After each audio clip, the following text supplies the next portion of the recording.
Bom dia, meu nome é Rebeca. Eu vou estar falando hoje com vocês sobre a síndrome do câncer de mama e ovário hereditário e testes genéticos. O câncer de mama é atualmente o tipo de câncer com maior incidência mundial e é a principal causa de óbitos femininos. Esse ano, devido às pacientes terem ficado com certo medo por causa da pandemia do Covid-21 de estar realizando seu segmento médico, acabou que mais cânceres foram diagnosticados em um estágio mais avançado e o câncer de mama ultrapassou o câncer de pulmão, tanto em incidência quanto em mortalidade. Já o câncer de ovário é a principal causa de óbitos femininos, ele apresenta uma alta taxa de mortalidade relativamente à sua prevalência. E o câncer de ovário ele é um câncer que você encontra se você estiver procurando. Não existem técnicas padrão ouro para estar descobrindo o câncer de ovário. Então, a melhor metodologia que a gente tem hoje em dia é o ultrassom transvaginal, mas mesmo assim ele não é um método tão bom quanto é, por exemplo, uma mamografia, um ultrassom da mama, uma ressonância da mama, para estar tendo um diagnóstico precoce do câncer de mama. Então, muito provavelmente, essa alta taxa de mortalidade do câncer de ovário se dá ao fato dele ser uma doença silenciosa que, quando começa a mostrar seus efeitos, já está em um estado avançado e a gente não ter métodos tão bons para rastreio e prevenção. A maior parte dos cânceres são esporádicos. Então, o que é isso? É um câncer que surgiu devido a maus hábitos de vida. Suas células foram sofrendo mutações ali que estão apenas presentes nas células que estão dando origem ao câncer e não podem ser passadas para a prole.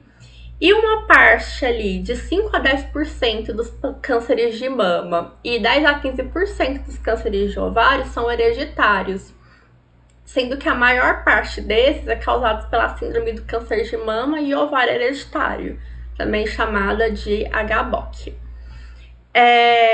Alterações genéticas dos genes BRCA1 e BRCA2, eles vão estar levando, então, a um aumento do risco do paciente estar desenvolvendo câncer de mama ou de ovário, além de outros como pâncreas, próstata, e só a alteração que o paciente nasceu com ela por si só não é capaz de levar ao surgimento de um câncer. Então, os hábitos de vida também vão estar influenciando em cima disso. Por isso que o câncer, mesmo quando hereditário, é uma doença multifatorial.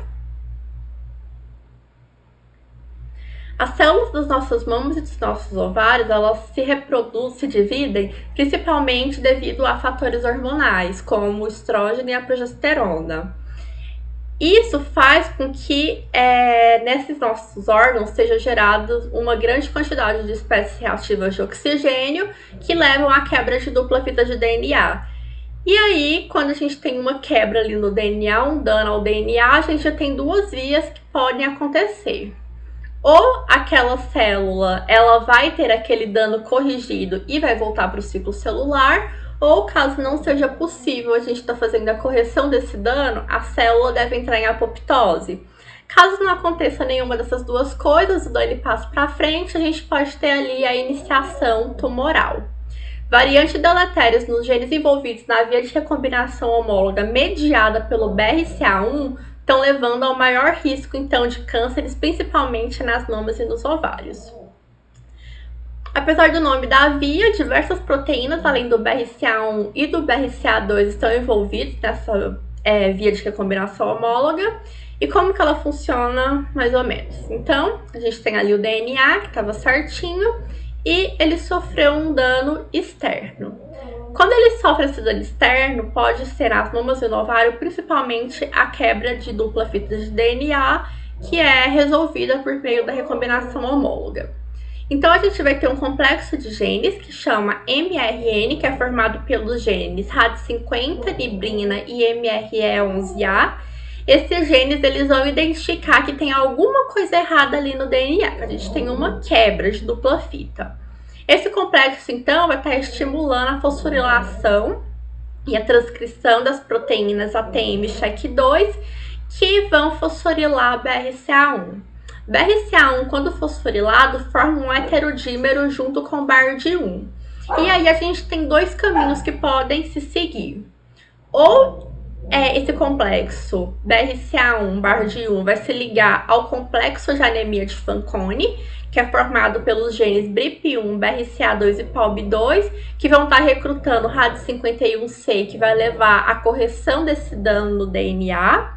Ou, caso isso não seja passível de acontecer, ele vai estar recrutando P53, que vai estar levando à apoptose da célula.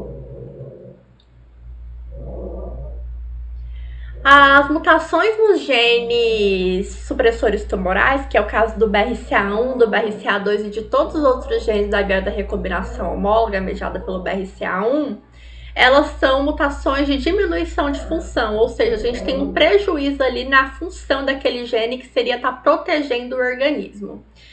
Na maior parte dos cânceres, que são somáticos, o indivíduo vai nascer com 2 alelos selvagens para esses genes. Então, a gente não tem ali nenhuma variante patogênica.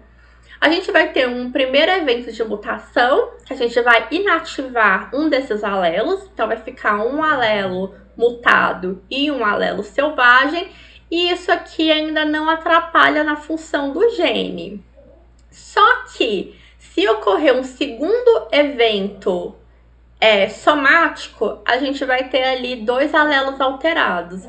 Isso vai levar à inativação do gene, a gente não vai ter ali a sua funcionalidade, vai atrapalhar toda a dinâmica da via, o que vai estar promovendo a transformação celular. Então, isso vai ajudar a célula a acumular alterações que vão estar levando ao desenvolvimento de um câncer. Quando o paciente tem uma síndrome de câncer hereditário, como a HBOC, ele já nasce dessa forma aqui, com um alelo selvagem e um alelo mutado. E esse alelo mutado está mutado em todas as células daquele indivíduo. Ou seja, aqui a gente tem o risco de estar passando alteração para a prole. E aí, quando ocorrer só um evento a mais ali somático, a gente já vai ter a perda de função do gene. E é muito mais fácil a gente ter só um evento acontecendo ao acaso do que 2 eventos acontecendo ao acaso. Por isso que quem tem alterações germinativas nesses genes, como BRCA1 e BRCA2, acabam tendo uma maior predisposição à formação de cânceres. Além disso, esses genes possuem herança autossômica dominante e eles possuem penetrância incompleta. Então, o que isso quer dizer? No caso dos cânceres esporádicos, a gente observa heredogramas semelhantes a esse daqui, com um ou outro caso de câncer na família. Aqui a gente tem o paciente que nasce com os alelos sem variantes, alelos selvagens. Ele vai sofrer um primeiro evento de mutação somática, um segundo evento de mutação somática, vai estar ali facilitando a transformação tumoral. E o que a gente observa nesses pacientes? Normalmente tumores únicos, tumores que são unilaterais e que aparecem em idade mais tardia. Então é mais comum as pessoas terem câncer ali a partir de 50, 60 anos. Já quando a gente tem um câncer que é hereditário, no caso dos genes supressores tumorais, como o BRCA1 e o BRCA2, a gente vai ter geralmente todas as gerações afetadas. Isso aqui é o que é mais observado. Então, a gente tem esse heredograma que é padrão de uma herança mendeliana clássica autossômica dominante. E aí, o paciente aqui, ele já nasceu com uma alteração germinativa. Então, ele já tem um gene que funciona bem, mas ele já tem uma alteraçãozinha ali. E aí, com só mais um evento somático ao acaso, ele vai perder a função, facilitando a transformação tumoral.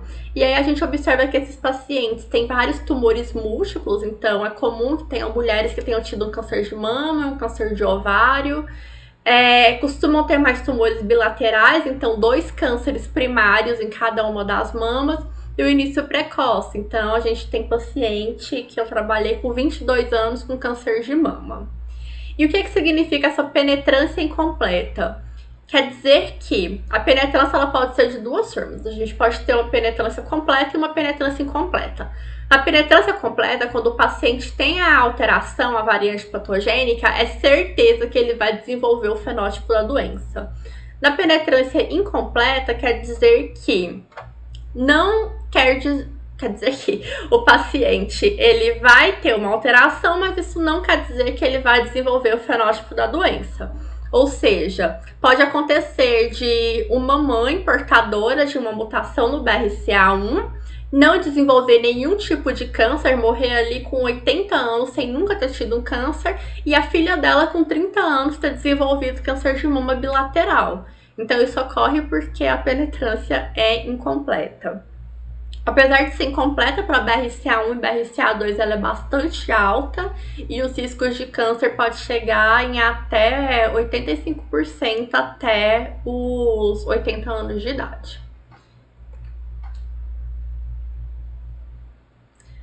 E quem são esses pacientes que devem ser submetidos a testes genéticos? Quando que a gente desconfia que existe aí uma síndrome de câncer de mama e ovário hereditário? Bom, o melhor critério que a gente tem para estar seguindo são os do National Comprehensive Cancer Network, NCCN, e eles são câncer de mama abaixo de 45 anos. Então, câncer de mama abaixo de 45 anos geralmente não é uma coisa comum de se acontecer. Então, todos os casos antes dos 45 devem ser investigados, independente de história familiar. Pode ter ali 50 irmãos, tios, né, dessa família gigantesca sem nenhum caso de câncer. Se uma mulher teve câncer de 45 anos para baixo, deve se suspeitar de uma síndrome de câncer hereditário. Quando ela tem o câncer de mama entre os 45 e os 50 anos, a gente desconfia quando esse paciente tem um segundo tumor primário da mama, quando ela tem pelo menos um familiar que tenha tido câncer de mama, ovário, próstata ou pâncreas em qualquer idade, ou quando ela tem uma história familiar limitada. Quais seriam essas histórias familiares limitadas? Quando o paciente é adotado, não conhece um dos lados da família, ou quando tem menos de 3 mulheres com mais de 45 anos vivas de um dos lados da família. Câncer de mama triplo negativo com menos de 60 anos. Então, a gente tem 4 tipos moleculares de câncer de mama. A gente tem luminal A e luminal B, que são tumores que têm a expressão de estrogênio ou progesterona.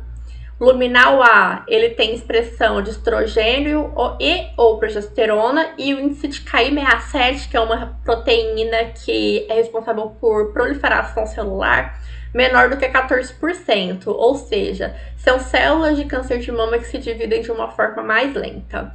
Já o luminal B, ele tem a expressão de estrogênio ou progesterona, pode ter uma expressão aumentada do HER2 também, e o índice do Ki67 é maior do que 14%. Então, são células tumorais que crescem mais rápido. Esses subtipos luminal A e luminal B costumam ter um melhor prognóstico. E são os mais comuns também. Os superexpressores de HER2 são aqueles que têm a superexpressão da proteína HER2.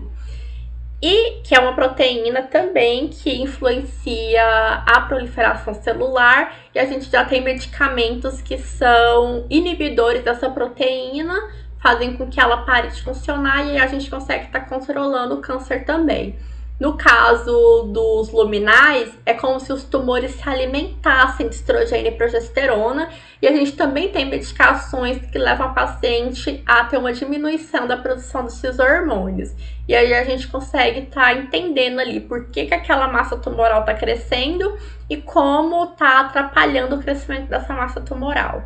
No triplo negativo, a gente tem um tumor que ele não tem um aumento da expressão de nada. Então, é um câncer que está ali crescendo e a gente não sabe por que isso está acontecendo.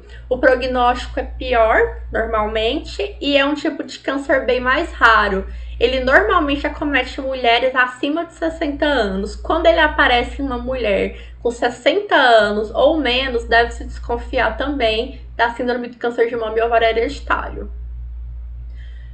Mulheres com câncer de mama em qualquer idade, quando ela tem mais de 3 familiares com qualquer tipo de câncer, não se limita a mama e ovário, por exemplo, ou quando ela tem pelo menos um familiar a mais com câncer de mama, ovário, próstata ou pâncreas, que são os primeiros cânceres relacionados com a síndrome, em uma idade inferior a 50 anos.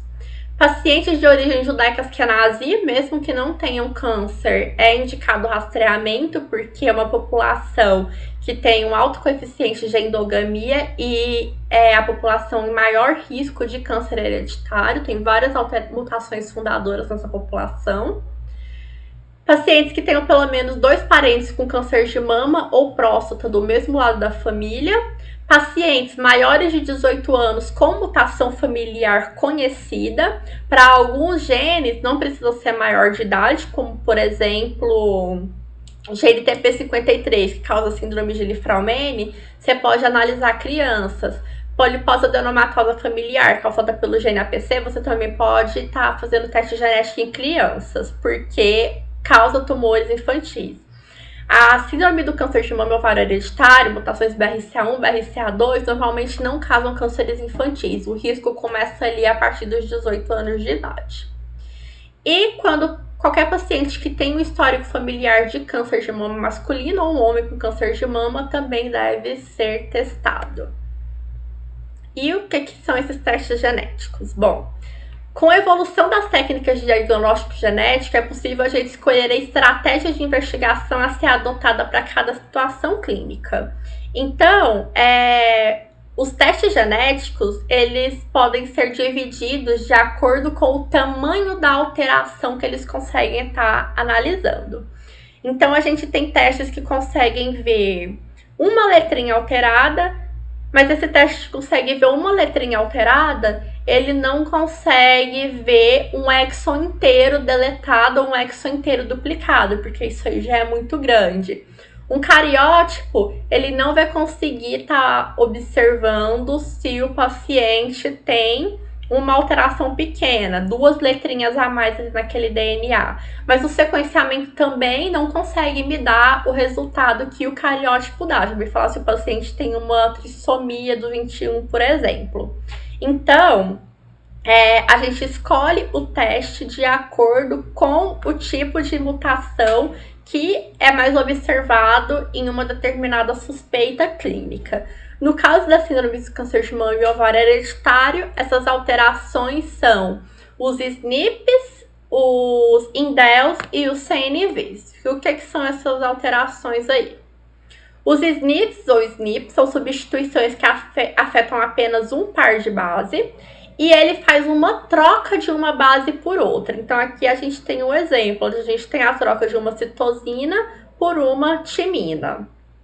A gente chama de SNV a maioria das alterações e polimorfismo aquelas alterações que estão presentes em mais de 1% de alguma determinada população.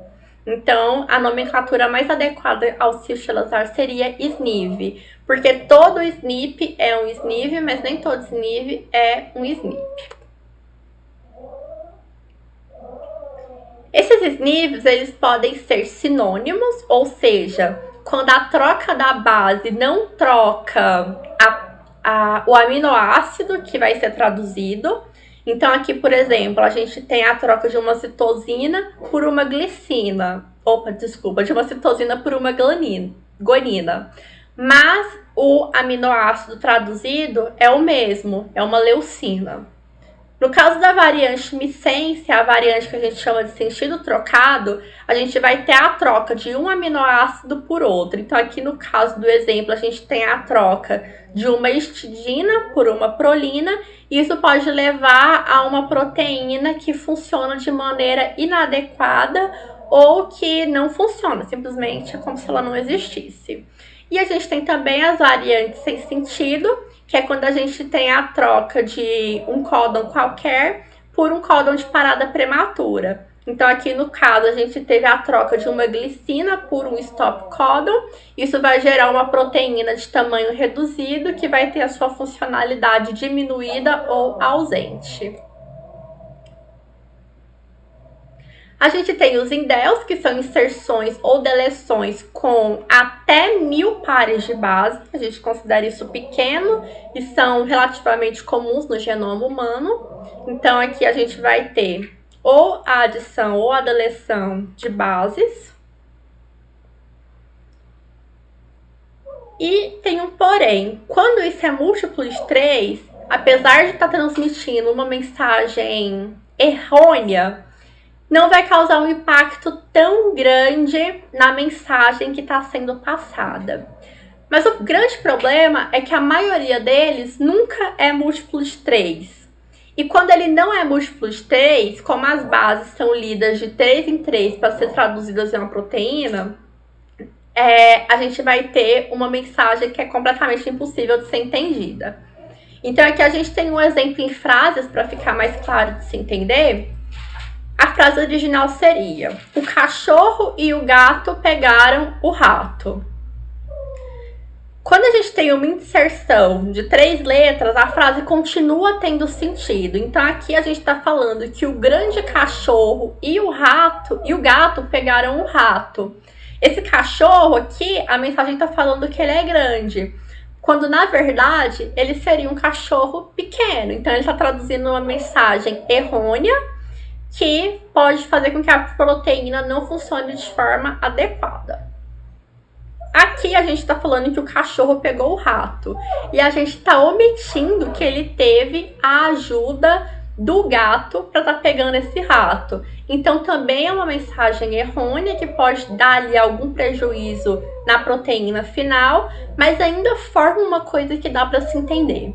A maioria das alterações fazem isso daqui, uma adição ou uma deleção não múltipla de 3, que forma frases que são impossíveis de serem entendidas. Então não dá para você ler o que está escrito aqui. Então aqui a gente chega só o e não sabe mais o que aconteceu. Alguma coisa pegou o rato, foi deletado uma parte, então você sabe que o rato foi pego, mas não sabe quem que pegou esse rato, como que esse rato foi pego.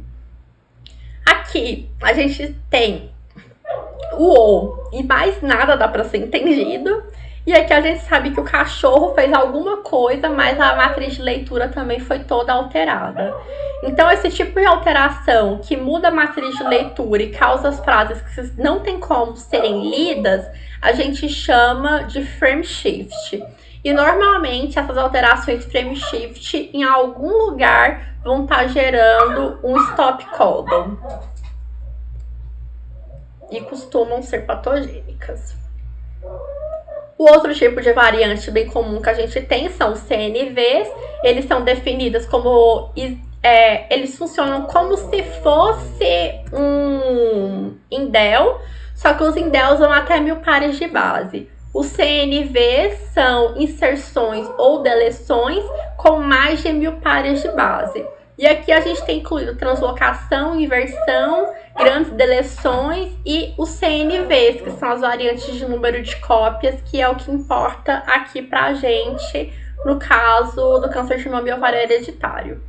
Então aqui a gente tem 2 exemplos de CNVs, uma duplicação, então isso aqui tudo é o gene. E esse gene tem 2 exons chamados de exon B aqui. Já no caso da deleção, o paciente pula do exon A para o exon C dele, não tem exon B.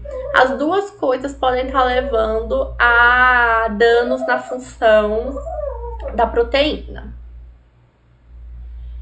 E elas são diagnosticadas por técnicas diferentes. Então, a gente fala que o padrão ouro para o diagnóstico dessa síndrome são painéis baseados em sequenciamento de nova geração. O sequenciamento de nova geração vai estar conseguindo ver as alterações pequenas, até 1000 pares de base, mais MLPA para a gente conseguir estar vendo as alterações grandes também, de exons inteiros duplicados ou deletados. E aí, como que funciona para fazer o teste genético? Primeiro, precisa ter uma indicação médica, né? Então, você vai fazer um teste diagnóstico, você precisa de uma indicação. E aí, após essa indicação, antes de fazer o teste genético, o paciente deve passar por aconselhamento genético, para ele saber que ele não é obrigado a fazer o teste, quais são os possíveis resultados daquele teste, para ele saber se ele quer mesmo saber o resultado e quais serão as possíveis formas de lidar com os resultados encontrados.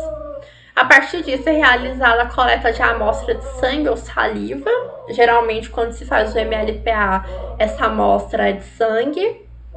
E é feito o estudo do DNA por sequenciamento de nova geração e por MLPA. Fazer um sequenciamento sem fazer o MLPA não serve para você fechar o diagnóstico dessas síndromes. E aí o paciente vai ter o resultado, vai fechar o diagnóstico e tem que passar novamente por aconselhamento genético aí para ele estar entendendo o que está acontecendo com ele, o que é a síndrome que ele tem. E aí o paciente foi lá, fez teste, sequenciamento para BRCA1, BRCA2, MLPA para BRCA1, BRCA2 e veio negativo. E agora, o que faz? Lembra que a gente tem uma via inteira envolvida? Então, qualquer um desses genes alterados podem estar levando a uma predisposição ao câncer de mama e ovário. E muitas vezes, o que a gente vai ver no fenótipo, lá no heredograma, na história familiar, é algo muito parecido com a síndrome HBOC. Mas, na verdade, o paciente tem outra síndrome, outra condição, que traz um efeito fenotípico semelhante. Então, é importante que a gente analise todos os genes.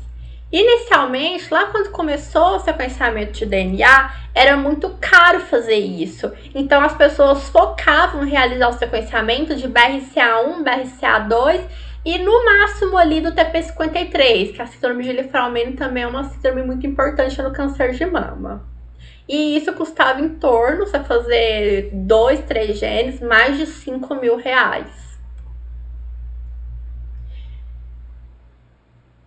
E aí, esses genes, eles são muito importantes, porque se a gente tem um problema aqui no RAD50, todo o resto aqui pode estar comprometido. Se o problema é aqui no BRIP1, esse pedaço pode estar comprometido, a gente não tem a correção. O problema no BARD1 não vai deixar formar o complexo que vai estar chamando ali o complexo de anemia de Fanconi para fazer a correção do dano no DNA. E aí que eu vou ter uma tabela ilustrativa para vocês, onde a gente pode ver que qualquer mulher, só por ter nascido mulher, ela tem 13,64% de chance de ter câncer de mama e 1,14% de chance de ter câncer de ovário. Se ela tem mutação em BRCA1 ou BRCA2, a chance de câncer de mama pode subir ali para 68% a 61% do câncer de mama, e a de ovário de 67% a 36% em comparação com uma paciente sem. Outros genes como a ATM, CHEK2, Nibrid e o PALB2, eles estão muito envolvidos ali no câncer de mama. O PALB2 é até um gene de alta penetrância que chega a ser tão importante quanto o BRCA1 e o BRCA2, levando a um risco de 44,52% de um câncer de mama durante a vida. O BARD1 é um gene que, assim como o BRCA1 e o BRCA2, aumenta o risco tanto para câncer de mama quanto para câncer de ovário. E a gente tem alguns outros genes, como o RAD51C e o BRIP1, que aumentam o risco para o câncer de ovário. Apesar de parecer ser um risco pequeno, de 5,93%, quando você compara com o risco de uma mulher sem variante, ele é quase 5 vezes maior. Então, é bem importante estar analisando isso. E antigamente não se fazia por ser muito caro, mas lá em 2011, a Angelina Jolie fez o teste dela de BRCA1 e BRCA2.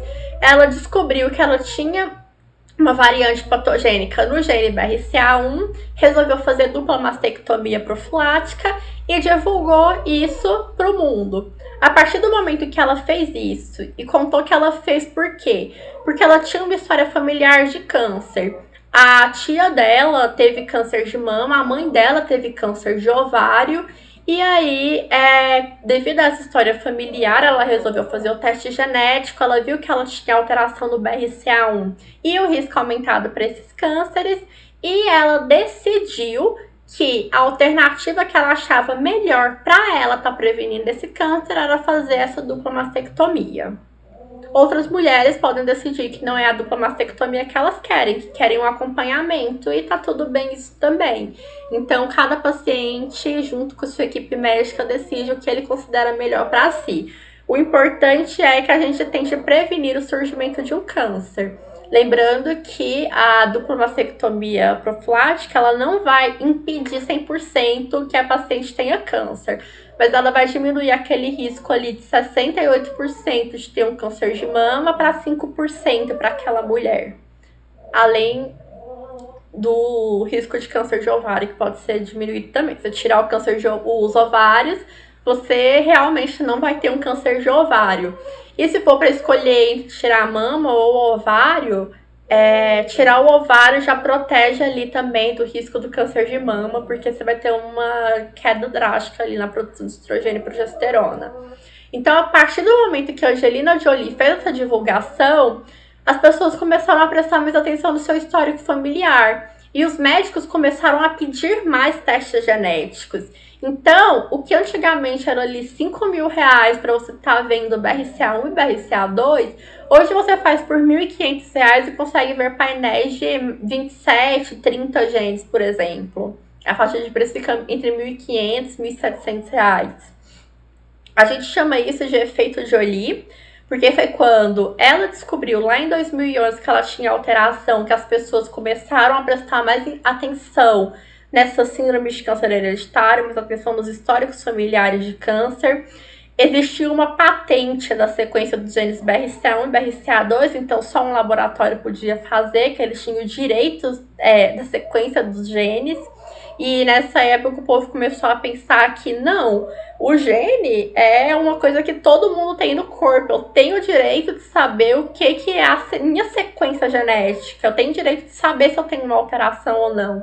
Então teve uma quebra dessa patente, e a quebra da patente, junto com o aumento dos pedidos, o aumento da demanda, levou a uma diminuição do preço. Então, hoje em dia, quando a gente desconfia da síndrome do câncer de mama e ovário hereditário, não é inteligente pedir só o teste de BRCA1 e BRCA2.